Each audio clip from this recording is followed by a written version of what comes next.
Hey YouTube, Rando here. So I was set up doing a review on this Chiappa, and I wanted to go ahead and do a video on my survival rifles. These are my top 5 favorite survival rifles. Some of them people may not consider a survival rifle. I do. To me, a survival rifle is just something that breaks down small, compact, something you could fit in a bug out bag. So that, to me, that's a survival rifle. So that's quite a few on the market that I would consider a survival rifle that probably the companies don't consider a survival rifle. So there's one of those on here, but most of them for the most part are 22s. That's just the way it is when you look at survival rifles in the market. They're usually 22 long rifle, so you can carry the most ammunition with them. This is the Chiappa Double Badger. This is going to be my favorite, so I wanted to go ahead and do it first. Also, it was already on the table. I had it set up from doing a review on it. Price on this is between $320 to $350 depending on where you get it from. Break action over and under, 410, 22 long combo. Chiappa sells quite a few different survival rifles, by the way. They have the this is the Double Badger, they have the Little Badger, and then they have a takedown version that looks just like this, except it takes down in the middle. And the coolest thing about the only thing about the takedown is I couldn't find it in 410 22 long. It was just 22 long, so I wanted something that had the 410 in with it as well. That's why I went with the Double Badger rather than the takedown model. Pros on this one: multi-cal, you know, it's 410 22 long, so you can hunt small and medium-sized game, hunt birds, squirrels, whatever, and it breaks down for storage, very compact, not super light, and I guess that's one of the biggest cons, is it is a little on the heavier side. Double, well, single shot, whatever, single shot 22, single shot 410, or double, both, whatever. So that's probably the biggest cons about this gun, even though I think it's an awesome rifle, and if anybody gets a chance to pick one up, I would pick it up just for fun, because it's fun just to shoot. So that's the Chiappa Double Badger. Let's see, what do we have next? Oh, one of my second favorite survival rifles. This is an actual takedown rifle. This is the Ruger 1022 takedown. It's a semi-auto takedown 22 long rifle. Cost on this is right around $350. I think they sell a camo version that runs a little more, maybe a threaded barrel, stuff like that. Different stuff, so it's going to be different prices, but I think I paid $350 for this one. The biggest pros about a 1022, of course, is going to be the reliable 1022 platform. You just can't beat a good 1022 out on the market nowadays. It's one of the better 22s they sell, and I think this is an awesome survival rifle. You know, it breaks down for storage, nice and small. It does come all the way apart, as you can see, so easy storage on this thing. Again, a good pro, it's a semi-auto, it's not a single shot, whatever. Cons: 22 long rifle only, so it's going to be for smaller game, and it is a little bit heavier. It's on the heavier side. However, it's much lighter than the Chiappa, so it's not super heavy. In fact, I like the stock. The stock's nice and light. This stock opens up and you could fit a whole lot of ammo down in this stock easily. From here to here, it's completely empty in this synthetic stock. So I just think it's an awesome rifle, and I think it was worth the purchase. $350. I think it was well worth the money. So that's the full 1022 takedown. This is its mate, its little brother. It is a takedown as well. Takes down right here at the barrel, although it's so small. This is classified as a handgun, by the way. You can't put a stock on this thing or anything unless you get a short barrel rifle license on it. It is a threaded barrel. I think they come standard with threaded barrels. And you can get the full version. You don't have to get the takedown version. And like I said, it's small enough that you can still fit it down in your bag nice and easy. Again, this is the Ruger Charger, by the way, just a smaller version, about the same on cost, about $350. Pros on this one: again, 1022 platform, very reliable, very good gun.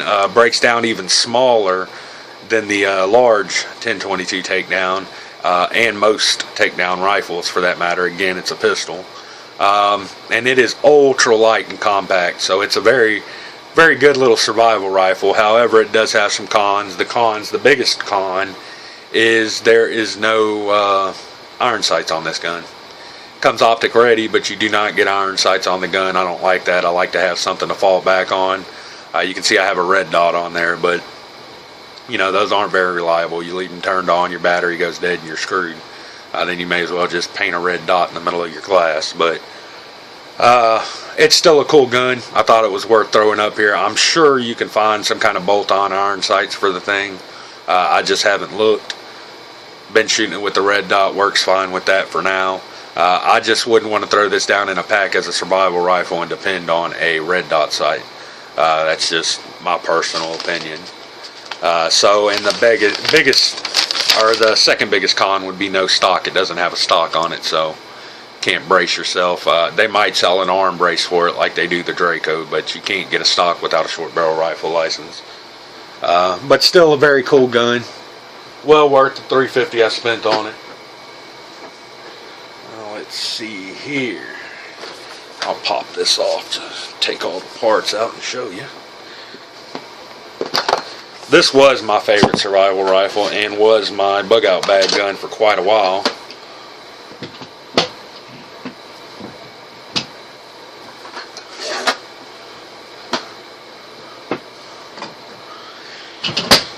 And everything for this gun stores inside of that stock. This is the Henry, the AR-7 survival rifle.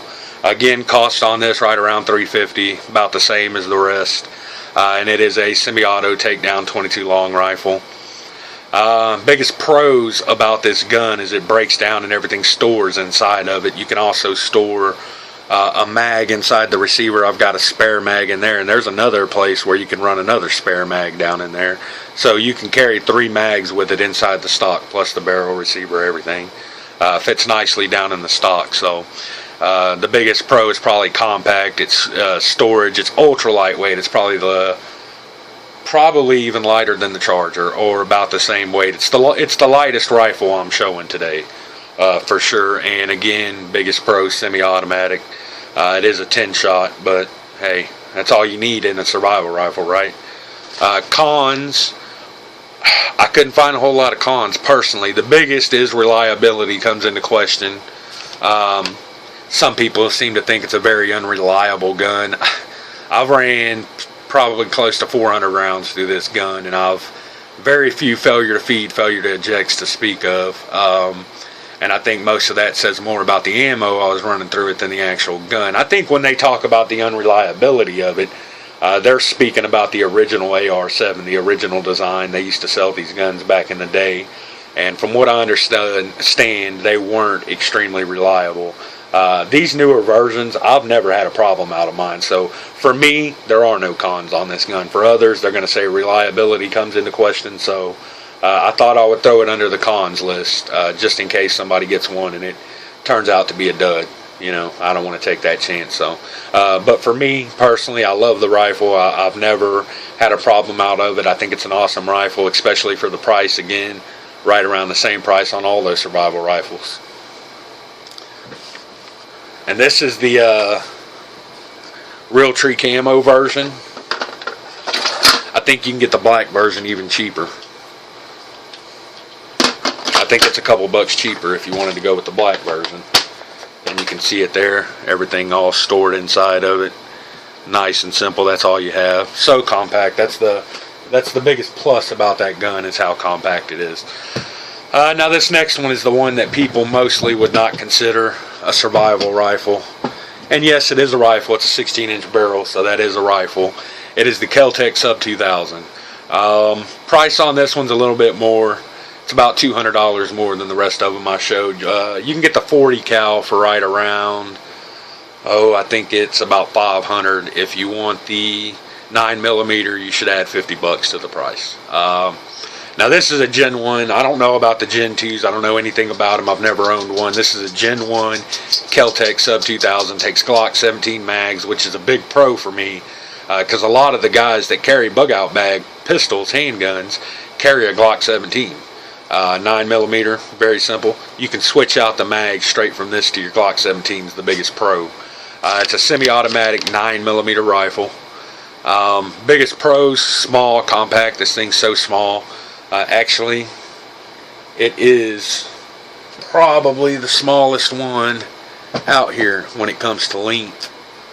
Yeah, it's even smaller than the AR-7. So nice, small, compact. You can hunt a wide range of game with a 9mm. Now, don't get me wrong, you're not going to take down no moose with a 9mm, but it's semi-auto. You can run a 10-round mag. I wouldn't have a problem going hog hunting with that gun with the right ammunition. With the right ammunition, I'm going to say that again. I wouldn't have a problem with it. Great for self-defense as well. It's a 9mm. It's got a 16-inch barrel, so it can definitely reach out and touch somebody. If you had a little distance between you or whatever, I wouldn't be worried about that. It's nice and small. It's got a small barrel on it, so it's great for city environment where you may have to be swinging that thing around walls or something. Kind of like a jungle gun or something, like a little carbine. They had short barrels on them for a reason, so they could swing them things around trees. You wouldn't have a problem doing that with this one. It's an awesome gun. Uses a very common round, 9mm. Again, you can get it in 40 if that's what you carry as your EDC weapon. You can buy it in a 40. Great. It's reliable and tough too. I know Kel-Tec doesn't have a great track history. Everybody loves to hate on Kel-Tec, but this is one of the better ones Kel-Tec came out with, was the Sub 2000. I also love their PLR. I have one of those, and that's probably one of my favorite little 223s to take out and shoot is the PLR. So awesome little handgun. Cons, it is on the heavy side. It's going to be heavier ammo. It's not 22 long, it's 9mm, so there's going to be more weight to the ammunition, hence you're going to carry less ammunition for this one. And the price tag on it, $5 to $5.50. When I first bought this gun, they were about $3.50. Well worth the price. Well worth more than what I paid for it.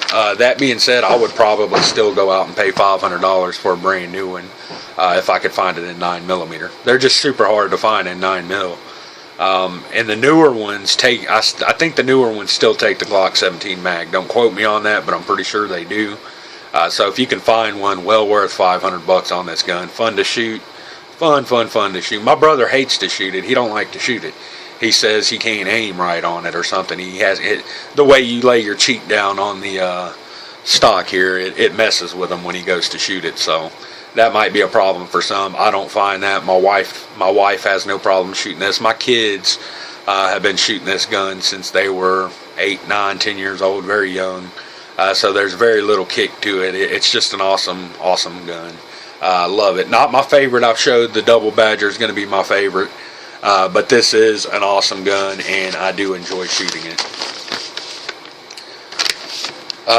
Price, that's just going to be the biggest downfall. It's going to be price $5 to $5.50. So I hope you enjoyed the video. I did all 5 that I own right now. If we get any more, maybe we'll do another video eventually. Maybe we'll do my favorite 10 survival rifles or something along those lines. But for now, this is just going to be my top 5 that I own that I like. The ones that I got that I did not like have been sold. I don't have those guns anymore. I only keep the ones I enjoy to shoot and enjoy, and think that they're good enough to be a bug out bag gun, something along those lines. So be looking out for more videos. We'll have more coming out. We're going to do we just did a review on the Double Badger, but we're going to do an update. We're going to go take it out and do a torture test on that thing and try to run 500 rounds here. 500 rounds through a double action rifle. Double shot rifle is a lot of ammo and a lot of work to do. We ran, I think it was 20 and 40 or something like that, and it took a couple hours to run that. So we were shooting slow, don't get me wrong. We weren't trying to just put ammo down range. We were messing with it and playing with it, and so we took our time with it. But we're going to try to run 500 rounds through it and see if it's any harder to break open than it is now, because that's the biggest complaint about that rifle, is how hard it is to break open. And I just don't think it's that hard at all. So we're going to do an update on that one here soon. Be looking out for it. That's going to be it for this one. Thanks for watching, YouTube.